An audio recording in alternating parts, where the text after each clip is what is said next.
Charles Bronson. I'm Jill Ireland. Some of what you're about to see won't be easy to take.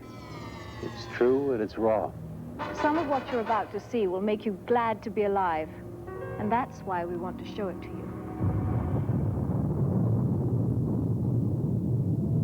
To me, it's like an evil place. I hate it for almost taking my life. You know, if there was something I could do to rid us of this mountain, I'd do it. Because personally, I hate it. But now when I look around, I'm nervous. I want to go back home. I want to stay away. I've seen it now, and I'm satisfied.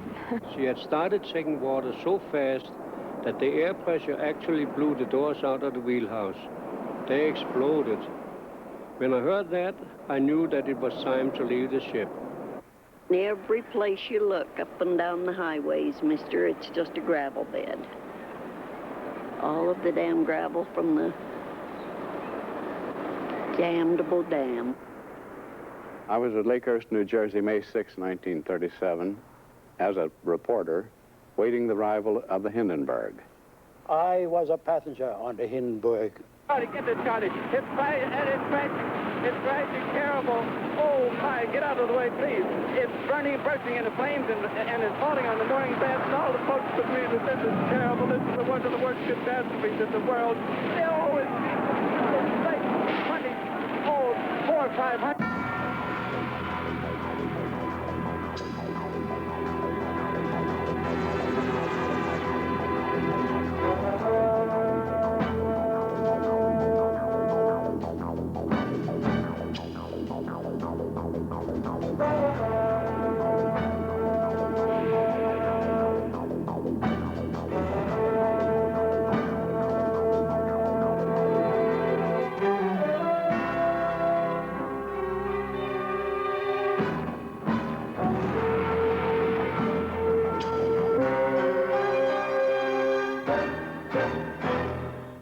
From the beginning of time, man has been the victim of catastrophic disasters. Some natural in origin, some man-made, and they are tragedies that test the human spirit.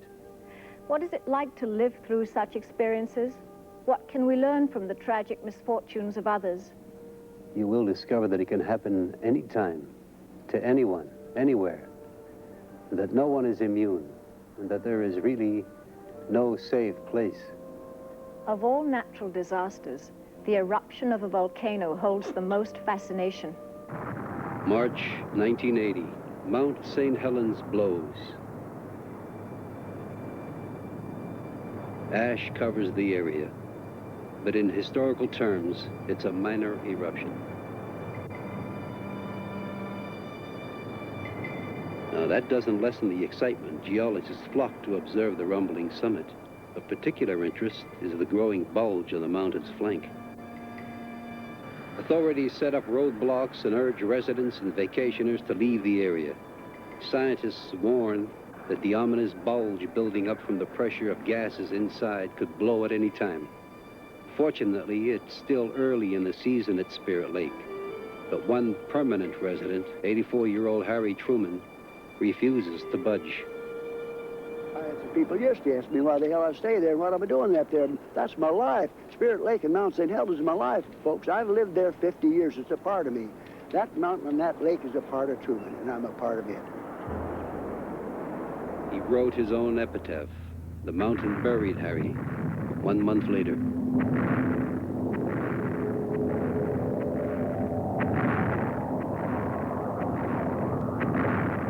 Sunday morning, May 18th. A colossal volcanic eruption shatters Mount St. Helens. This is a time-lapse film of that single burst. It rips off 1,300 feet of the mountain and transforms the beautiful cone into an ugly, gaping hole. 1 cubic mile of the mountain is hurled into the air. Another time-lapse sequence, taken from a further distance, shows the gigantic mushroom cloud that eventually spews dust and ash 12 miles into the sky. The force is equivalent to 10 million tons of TNT.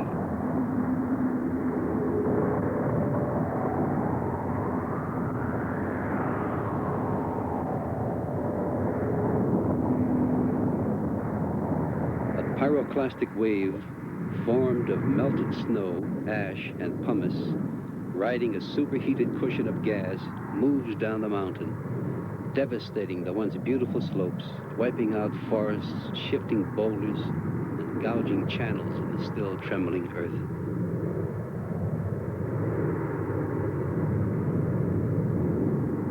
Stragglers flee the rampaging mud and choking ash. It is ominous, and it's right there, and we came to a screeching halt, turned the Jeep around, and we drove away at like 85 miles an hour with this gaseous ball just almost engulfing us. Couldn't smell it, couldn't hear it, could see it.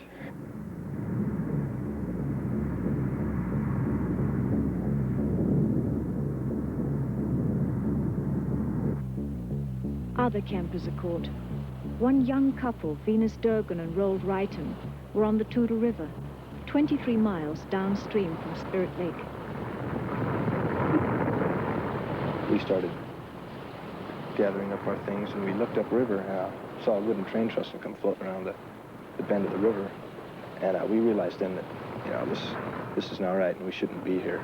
After the trestle went by, it was holding back mainly really large logs and the mud flow and things like that, and it just raised rapidly, very rapidly. Then we jumped on top of the car. It floated up and just floated right over to the edge of the riverbed there. It had already etched a good 8-foot drop-off right there where the stuff had been swooshing by. The car went in, we went in. I was lucky enough to land on a log large enough to support me, and she went in between one. There was hardly any room. The logs were just bank to bank, constantly getting larger and constantly just spreading out, just knocking the trees down on either side.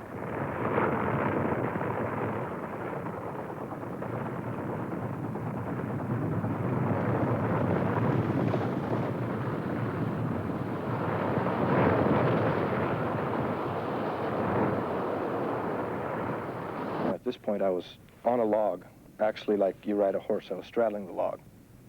Two came up and pinned both my legs, so I had no movement at all. I couldn't move up or down. I was just trapped.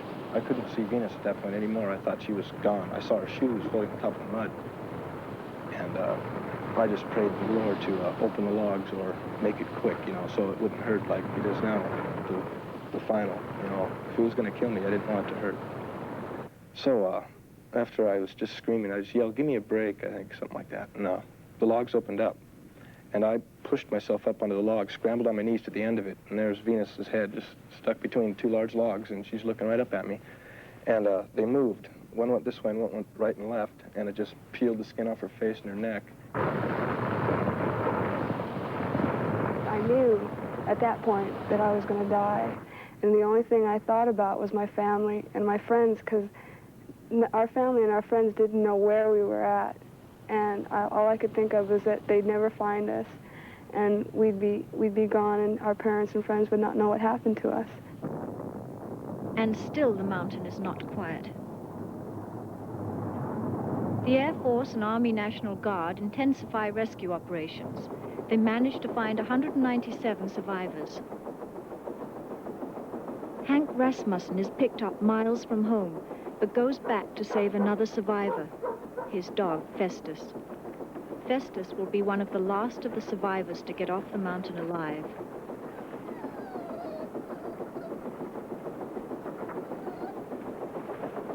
One who almost didn't make it is television cameraman Dave Crockett.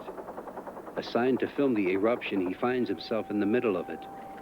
Almost overcome by poisonous gases, he crawls on the ledge where 6 hours later the last chopper finds him. So heavy is the ash fallout that the slopes of Mount St. Helens turns a uniform gray, making this color film look black and white. 31 are known dead, 68 are missing. Damage estimates run as high as $2 billion. Thousands of acres of timber are gone. Nearly all life is wiped out within a 15-mile radius.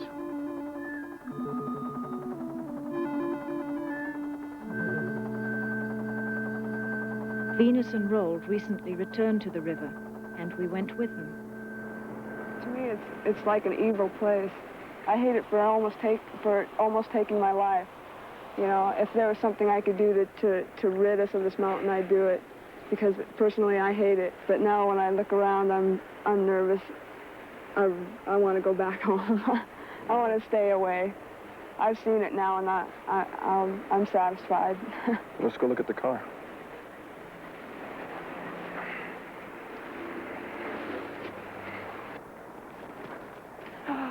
Oh my God, look at your car.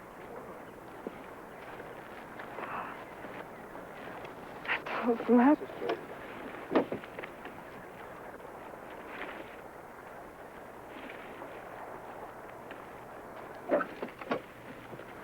Where's the rest of it? The only recognizable piece that came off my car that I could tell was my car was the license plate. I didn't have the best car in the world, and it's the same dents that were on it. The only thing that's different about it is there's some mud and ash on it, and the tags are still good for another month. It's a great souvenir. Yeah, really. Do you think you'd be able to go camping again by the river and sleep? I'm not scared to go camping again. I think it was just like a freak thing. We happened to be in the wrong place at the wrong time. And I don't think it could ever happen to us again, but, you know, it really makes you think about life.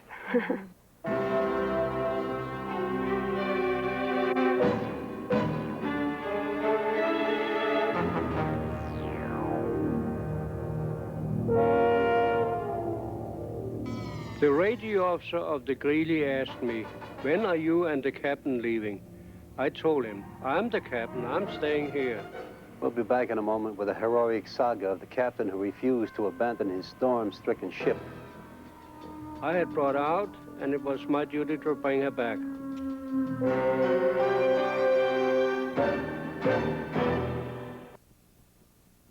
Christmas Eve, 1951. A violent hurricane strikes the North Atlantic. The Flying Enterprise, an American freighter commanded by Captain Kurt Carlson, is off the coast of Ireland en route to the United States when the storm hits. The ship carrying 51 people is lashed by 40-foot waves.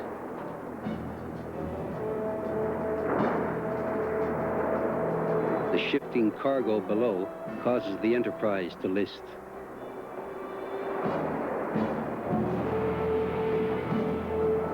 It's the worst hurricane in 75 years.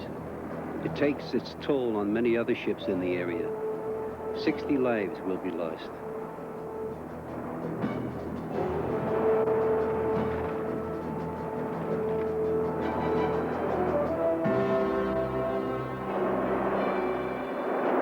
Three days later, Captain Carlson radios for help. The ship's rudder is smashed, her hull cracked. The Enterprise is completely disabled now.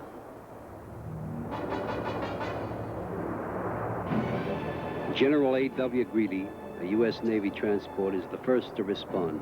Other ships will follow.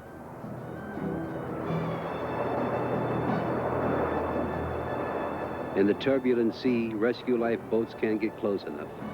Carlson orders passengers and crew to jump from the dangerously listing ship.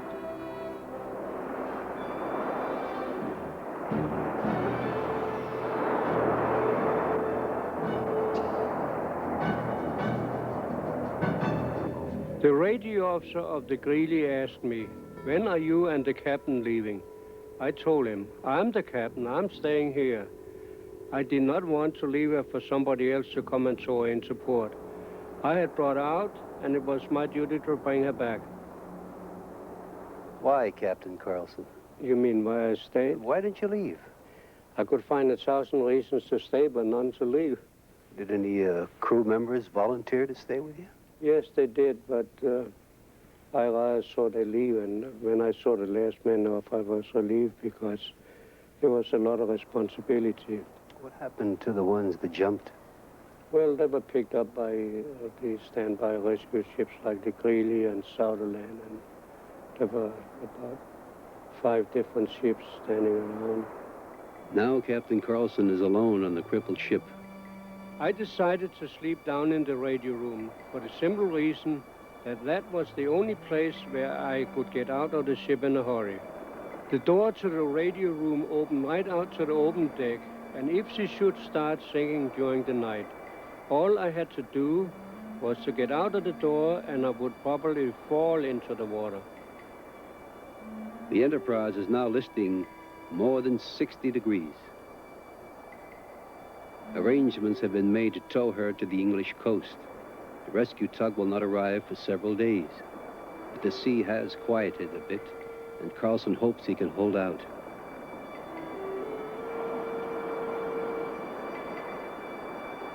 It was necessary to get some food regardless of the risk, and the American destroyers came alongside. They were very kind. They shot some food over by line.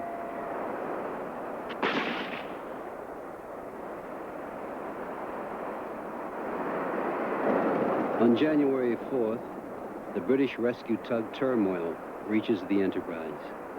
After 7 unsuccessful attempts to attach a tow line, it appears hopeless. It's too difficult for Carlson, alone on the ship, to attach the cable by himself. After the first futile attempts, the Turmoil was actually bumped against the stern of the Enterprise by the high seas. And Mr. Dancy, the chief mate on the Turmoil, was standing in the bow. And when he was almost at eye level with me, the two ships touched, and he jumped on impulse. And I think he was just as surprised as I was, because he stuck his hand out and said, "Captain Carlson, I presume." I said, "Welcome aboard. Please come and make yourself comfortable." And he looked around and said, "Did you say comfortable, sir?" I didn't know that the poor chap suffered from claustrophobia, but I was happy that I had a hand more to handle the wire, and we eventually did get the wire secured and got on the way. By January 7th, they are 2/3 of the way to safety. The world is watching. Spectators and newsmen come by boat and airplane to shepherd the crippled freighter to Falmouth Harbor. Next day, Carlson's luck and the weather change. Yet another storm lashes the Enterprise with 60-mile-an-hour winds. 53 miles from port, the tugboat Turmoil radios that the tow line has snapped. As the storm rages, there is little chance of attaching another tow line. Listing 80 degrees, once again the Enterprise is adrift and doomed. She had started taking water so fast that the air pressure actually blew the doors out of the wheelhouse. They exploded. When I heard that, I knew that it was time to leave the ship. We were in the water approximately 9 minutes before we reached the Turmoil. We got aboard the Turmoil and up into the cabin and got some dry clothes, and I heard the whistle when she was going down. 2 weeks after it began, the heroic saga of the flying Enterprise ends.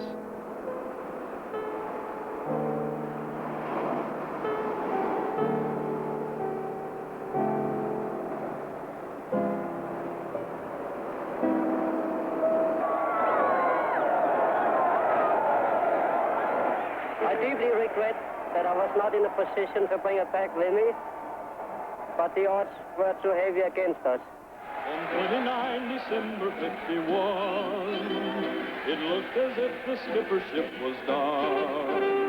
And so he ordered off his crew, declaring he would see it through to port of bottom home or kingdom come. All hail to the skipper with faith beyond the skies.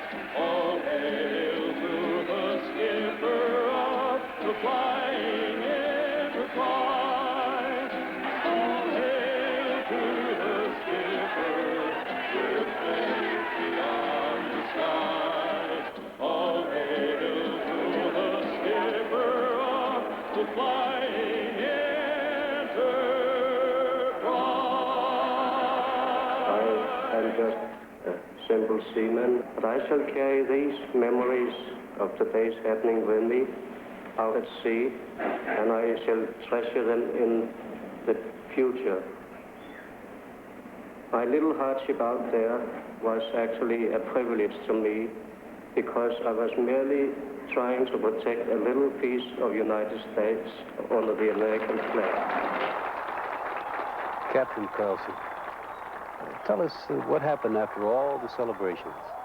Well, my owner had promised me a new ship, and he kept his word. He bought another ship from the Waterman Steamship Line and renamed it Flying Enterprise II, and I took it out at sea again in April and went around the world about 40 times in succession with that ship.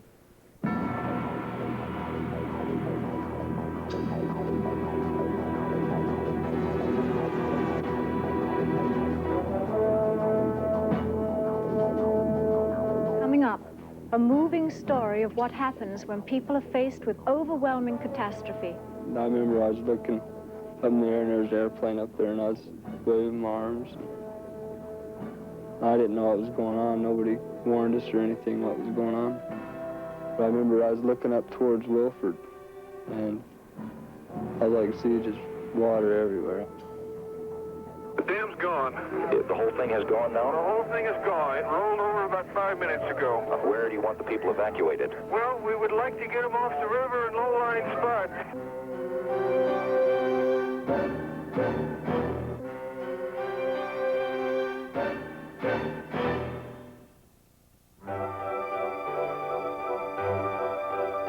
The new Teton Dam, long awaited by Idaho farmers, is a technical marvel. Constructed out of sand and gravel, it stands taller than a 30-story building and diverts the powerful Teton River into a 17-mile-long reservoir. On June 5th, 1976, 2 major leaks are discovered in the canyon wall. Emergency repairs are underway when the cracks suddenly widen, fill with water, and swallow the repairmen's bulldozers. Seconds later, the north face of the dam caves in.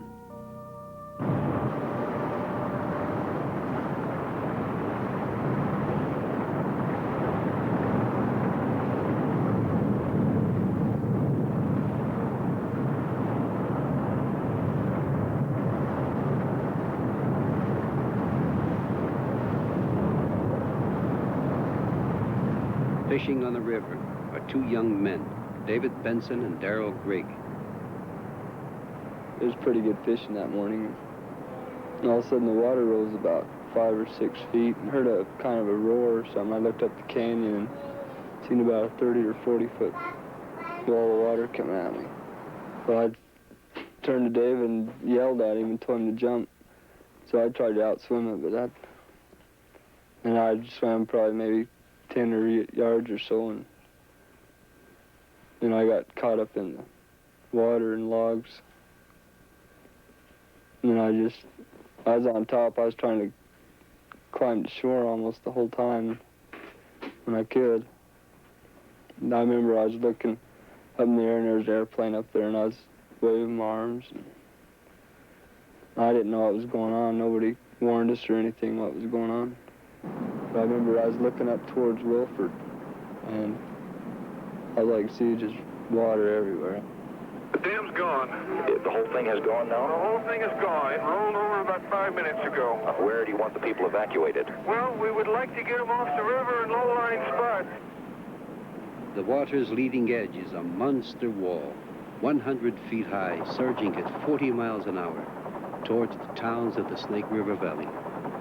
It's just hard to describe a sight like that. It's just something that you have to see to believe. I commandeered a helicopter because I was outside my county and flew to my home, which sits down next to the Buttes, which is south of town. The amount of debris, the homes that the water picked up and moved was just amazing. And in that process, witnessed hundreds of cattle swimming in the water, trying to reach some kind of high ground. The homes were floating, just absolutely destroyed. Floodwaters sweep over the towns of Wilford, Sugar City, Rexburg, Firth, Shelley, Idaho Falls. Within 12 hours, the entire Snake River Valley is inundated.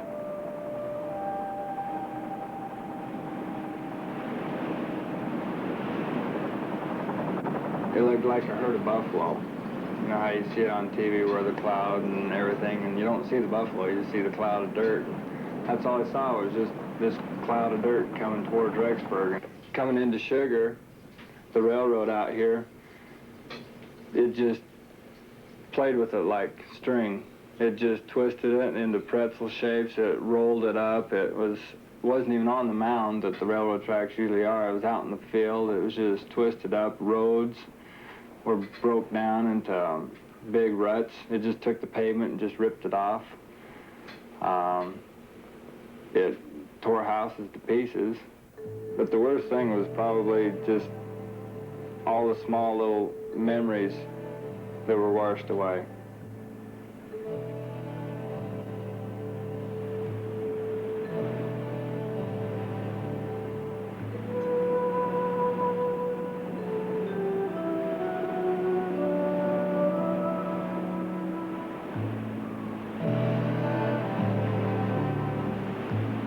The farm community of Wilford is caught with almost no advance warning.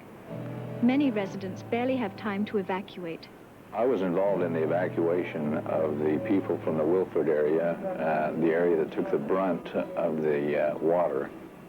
And of course, people being evacuated from an area like that are in a very emotional state. And I think maybe that's one of the things that stayed with me, was the emotion that those people had when they were leaving their homes and their belongings behind to the mercy of that water.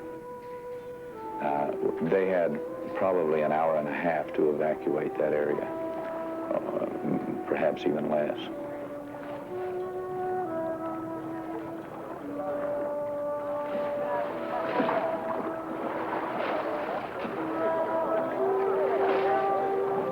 Now, I wish that I'd taken the baby books, family records and things, but I still didn't comprehend, you know, what was going to be lost. And those are the things that I've wept over as the baby books and pictures of family that cannot be replaced. My jewelry could always be replaced, but those pictures can't. And so I did make a mistake by taking my jewelry boxes, but that's what I did. The floodwaters will claim 11 lives and $1 billion worth of damage. When I saw the water up around my house, that's a kind of a funny experience, you know. In an area where floods have never been a threat, to see your house in about 9 or 10 feet of water, I just felt disbelief at first. And then, of course, after it sinks in, you feel an anger.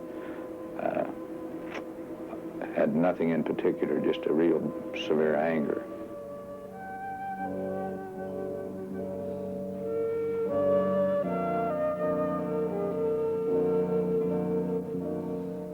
Every place you look up and down the highways, mister, it's just a gravel bed. All of the damn gravel from the damnable dam. First you cry, and then you get a hold of yourself, and then you cry some more. And then you look around and you think, well, maybe stuff isn't so bad as it could have been. I haven't lost any of my family through the ordeal. After the deluge, the time for renewal. But everybody worked together to restore the town, our homes, and everybody was helping everybody. It just wasn't, well, this family's going to work on this house. Busloads of people come in to help, and neighbors were helping neighbors. The whole town grew together because we had experienced it together, and we were going to show the world that we could rebuild it and start over.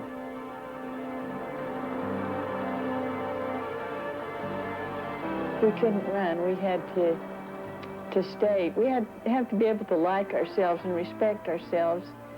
We can't run from things. We have to face the music and go ahead and rebuild.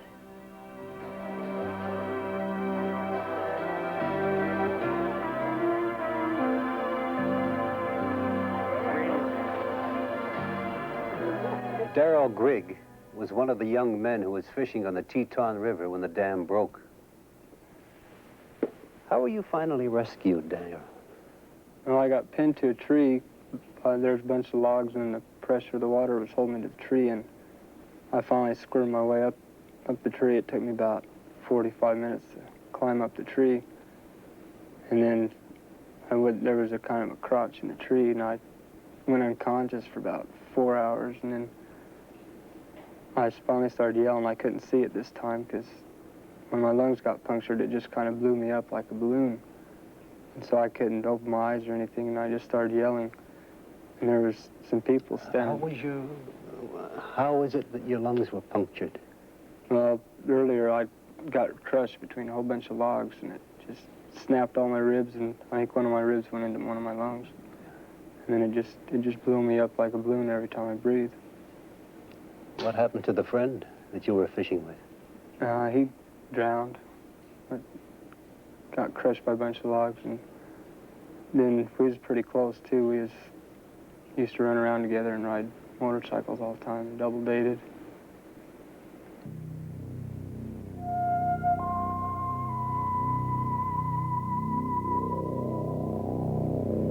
Mr. Paul Jenkins was a field producer at KID-TV in Idaho Falls. He shot much of the film of the dam break. From what I understand, there was some controversy about that dam. Earth-filled dams, of course, people have some reservation about them.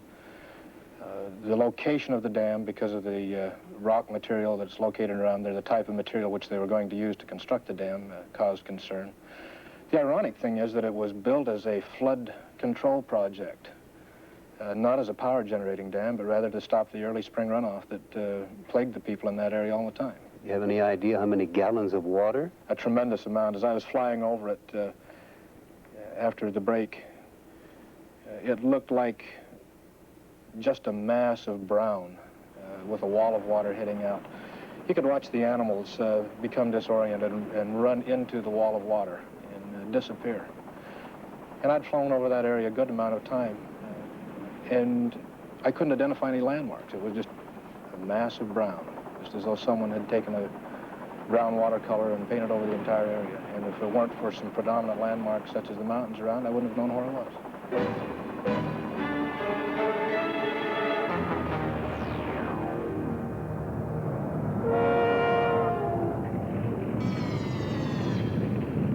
We'll be back in a moment with the legendary disaster of the air, the inside story of the last flight of the Hindenburg.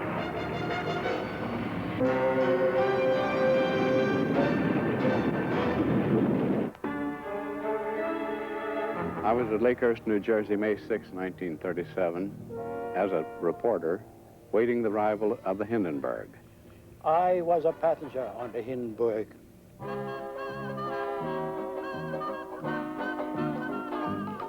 His name is Ben Dover.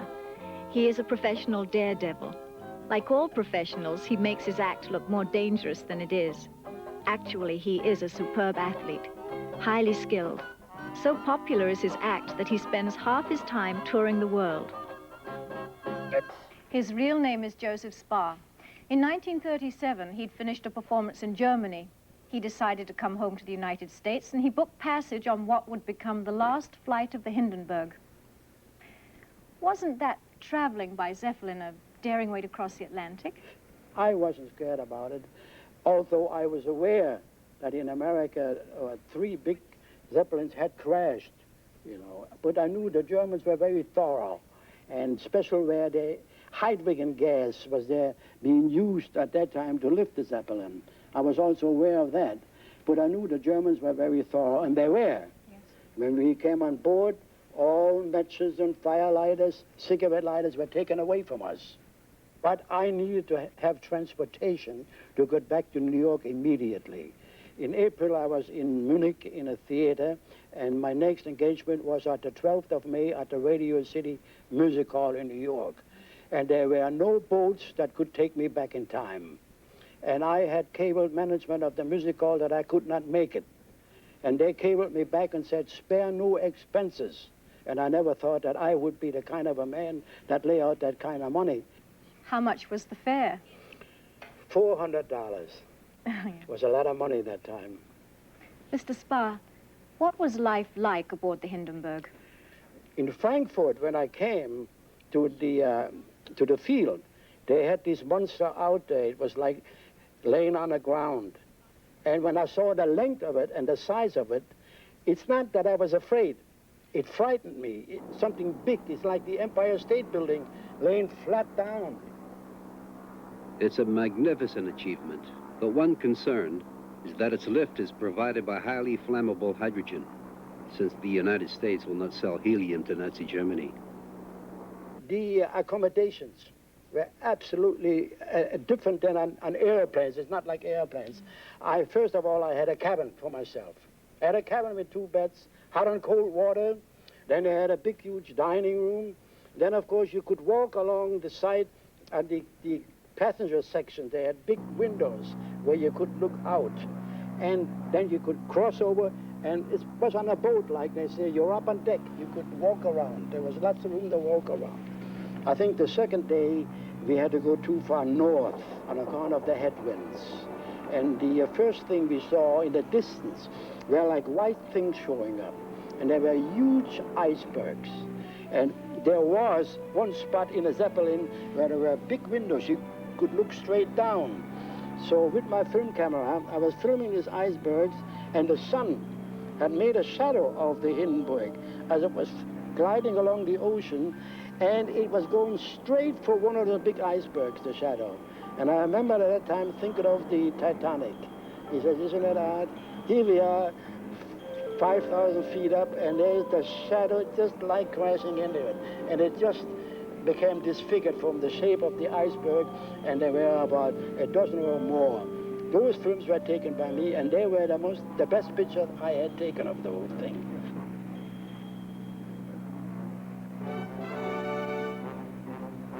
After 3 days, the Hindenburg nears its destination. In New York, heavy storm clouds have been building. The Hindenburg must delay its landing.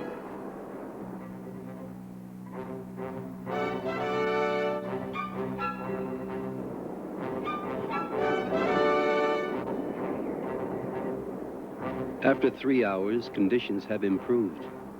A few minutes past 7 in the evening, the Hindenburg prepares to land at Lakehurst, New Jersey.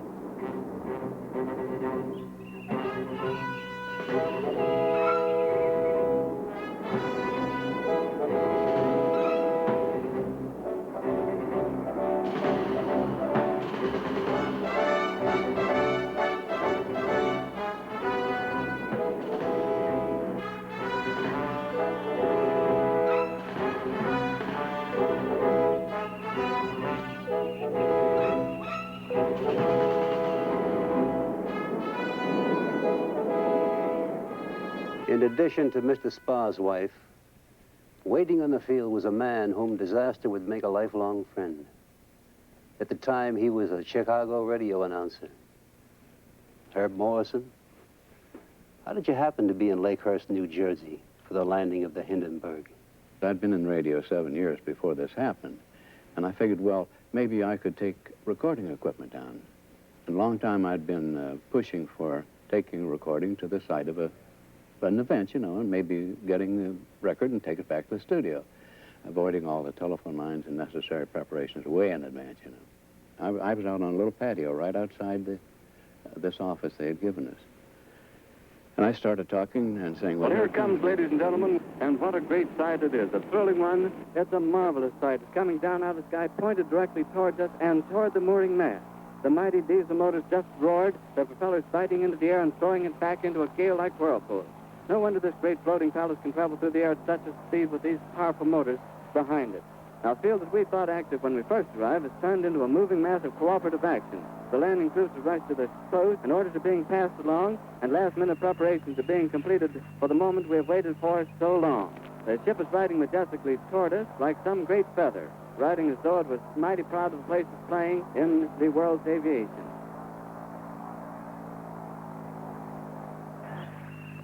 Now remember, I was trying to see my wife and children. There were people below waving up to us, and I thought with what I could see, It was my wife and children, and I put the camera against my eye and tried to take a picture of it.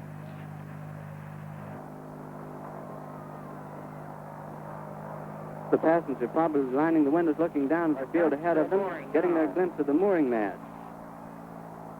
It's practically standing still now. They've dropped ropes out of the nose of the ship. It's been taken a hold of down on the field by a number of men. It's starting to rain again. The rain had slacked up a little bit. The back motors of the ship are just holding it.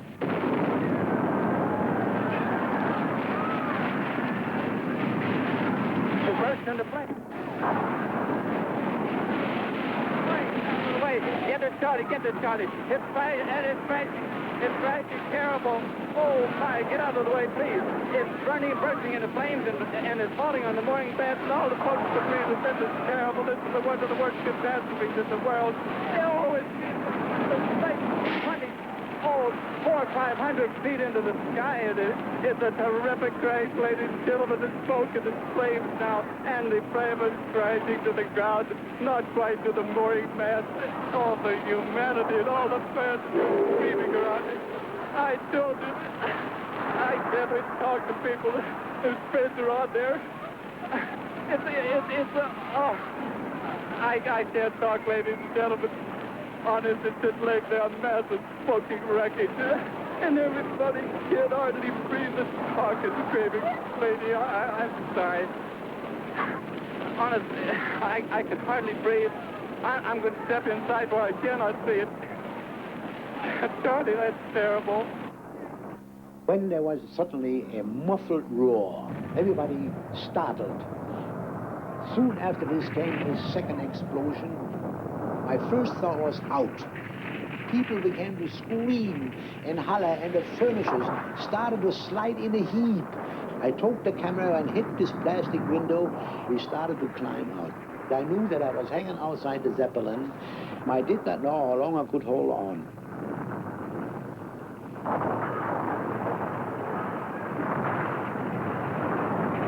My instinct told me this was the right time, and I let go.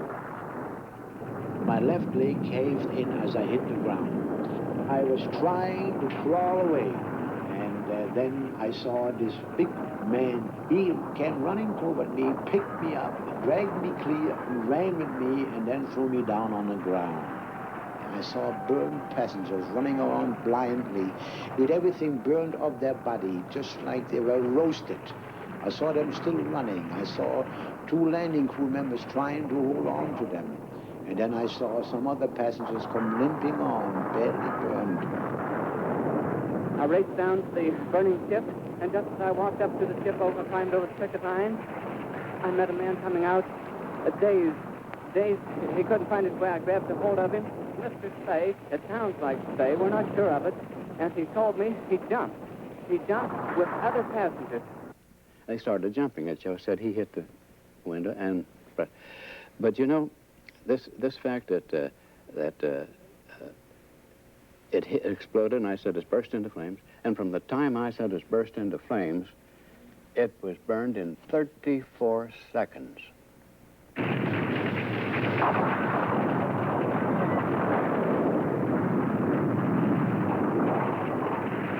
There was a lot of people, you know how they do when around a broadcast, and the announcer's talking, and they want to hear what he's saying. So a lot of them came up, and there was an elderly lady, and here's something a lot of people don't know. She was standing beside of me, and she's about 8, I said be 75 and 80, something like that, and she was waiting, I'm sure, for her husband. And she was standing on the left of me, and I always hold my microphone on the left hand in the broadcast, and I had to, and I was kind of tilted over, but I was watching the fire and talking. I saw her start to faint, so I switched mic hands with her, and I caught her around the waist. And she's dead fainted right in my arms, see? And I said, oh, I'm sorry, lady, and when I kept on describing it. I can't talk, ladies and gentlemen. Honest, it's just laying there, massive smoking wreckage. And everybody can hardly breathe and talk and screaming. Lady, I'm sorry.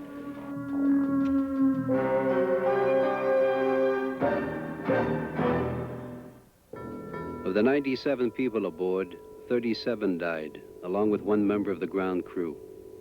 Some blame lightning, some static electricity, some sabotage. The death of the Hindenburg is still a matter of conjecture. But to this day, there has never been another commercial dirigible. Mr. P.F. Pingree is a spokesman for the Research and Development Division of the Goodyear Tire Company, engaged in lighter-than-air craft research. In all of the years since the Hindenburg disaster, why hasn't there been any renewed interest in airship travel? Perhaps not so much from a travel standpoint, because airships are very slow-moving, and it seems that over the years we've changed our attitude somewhat. It appears that the public would rather get where they're going and enjoy that rather than spend a great deal of time getting there. But going to a military and industrial application of airships, there's a tremendous future ahead. This model here, for example, represents what we believe the future airship configuration will be. This is called a heavy lifter, and essentially what it is a gigantic helicopter. The envelope is filled with helium gas, which can in effect lift the weight of the 4 helicopters with some assistance from the helicopters. And the 4 helicopters mounted on outriggers around the ship can carry a payload of up to 175 tons. Is there a future in lighter-than-air travel? I believe that people are much more interested in getting to their destination and enjoying that. So I don't think we'll ever again see the great ships such as the Hindenburg flying for luxury passenger travel again.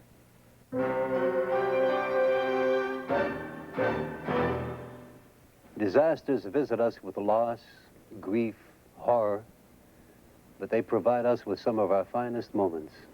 After every disaster, tales of courage, of heroism, of sacrifice make us feel proud to be members of the human race. Those who survive disasters are forever changed. Some live with fear for the rest of their lives. Some suddenly find God. Others take joy in even the simplest experiences. Those who touch death seem to know more about life than the rest of us. Disasters defy rules.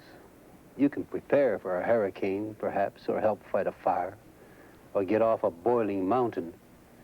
But a flash flood gives no warning, or a falling airplane, or a madman with a bomb. Someone once said that all that's necessary for the human race to survive is that everybody agree not to hurt anybody. That's not enough. We must also help. Disasters are capricious. There is no safe place, and you can't be ready for everything. But you should be ready for anything. In future weeks, we will bring you stories like the real-life towering inferno in Sao Paulo, Brazil. The hurricane that wiped the whole coast clean. The wreck of the Andrea Doria. The Texas Tower sniper. A submarine trapped on the ocean floor. And many, many of the stories and the people who survived to tell about them. On Catastrophe, No Safe Place.